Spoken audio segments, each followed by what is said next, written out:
3,5 millions de prestataires de la prestation canadienne d'urgence sont donc redirigés depuis aujourd'hui vers le système d'assurance-emploi bonifié.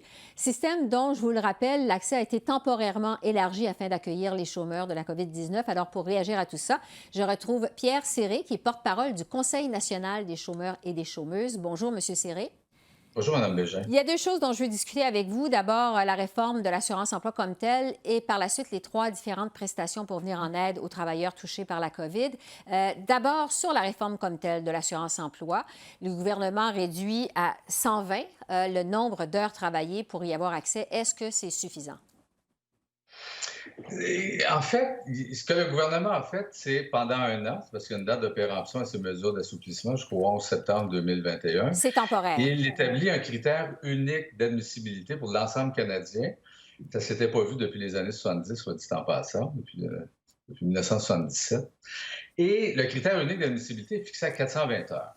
Donc, pour toute la prochaine année, jusqu'au mois de septembre 2021, n'importe qui au Canada, peu importe sa région de résidence, va pouvoir se qualifier avec 420 heures.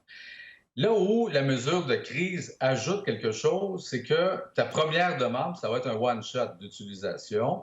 On va donner à chaque prestataire ou à chaque travailleur, travailleuse qui fait une demande d'assurance-emploi, on va lui accorder une banque de 300 heures de travail qui s'ajoute à ses heures de travail réelles de travailler. En d'autres mots, c'est sûr que quelqu'un qui arriverait pour la première fois avec seulement 120 heures, grâce à cette banque de 300 heures, arriverait à se qualifier, mais ça coche.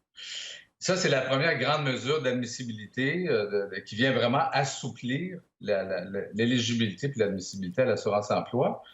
Je dois avouer que la ministre Qualtrough, dans la réflexion qu'ils ont eue avec son équipe là, sur la mise en place de ces mesures d'assouplissement-là, sont allés très loin. Ils touchent aux fondamentaux du programme d'assurance-emploi, là où le bas blessait. Parce que ce programme-là, depuis les années 90, avait été littéralement dévasté par toutes les réformes et contre-réformes des années 90. La couverture était très basse. Et quand je dis il s'attaque aux fondamentaux, bien, l'admissibilité, le taux de prestation, et qui prend aussi certaines caractéristiques d'un revenu minimum, parce que le plancher de la prestation de chômage pour la prochaine année va être de 500 brut par semaine. La période de prestation, elle est améliorée, un minimum de 26 semaines. Le délai de carence est aboli jusqu'au 26 octobre et jusqu'au 25 octobre plutôt. Et dans le cas des prestations maladie, pour toute la prochaine année, il n'y a pas de délai de carence. Toute la question des rémunérations de fin d'emploi, la fameuse paye de vacances, donc 4 qui venait toujours retarder le début de la période de prestation. Alors, il n'affectera plus le début des prestations. Et aussi, beaucoup, tu sais, quand je disais là où le bas blessait, les sanctions sont rattachées aux raisons de fin d'emploi jugées invalides.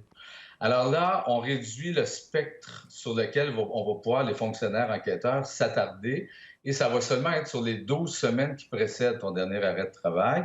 Et c'est là où on va chercher s'il y a eu des départs volontaires ou des inconduites.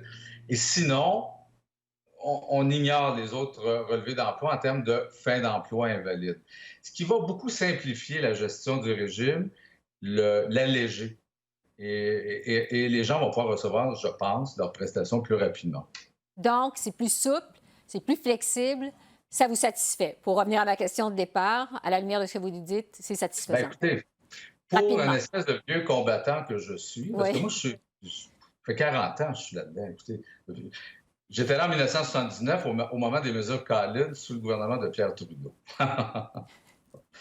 Alors, et on a été habitués pendant ces 40 ans-là à subir des mesures de compression, particulièrement, encore une fois, dans les années 90. Et on a des revendications, bien sûr, de la société civile. Et là, enfin, il y a quelqu'un, une ministre, un gouvernement, je pense aussi, qui a orienté son discours du trône sur l'assurance-emploi en disant si un grand révélateur de la pandémie, ce sont les failles de notre filet social et il faut se donner un programme d'assurance-emploi du 21e siècle. Bon. Et je pense que la ministre Qualtrough, elle remplit sa mission parce qu'il y a vraiment une réflexion qui est sérieuse, une approche qui est sérieuse. Et enfin, on rétablit un nouvel équilibre à l'intérieur de l'assurance-emploi. Je termine avec ça. Je pense qu'il y a un enjeu, par contre. Est-ce que ça demeure un caractère temporaire et au mois de septembre 2021, on revient à ce que c'était avant?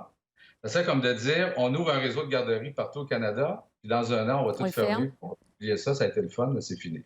Alors, non, il faut vraiment réfléchir au caractère permanent de ces réformes-là, je pense. Parce que la mesure, cette réforme, elle est temporaire, faut-il le rappeler.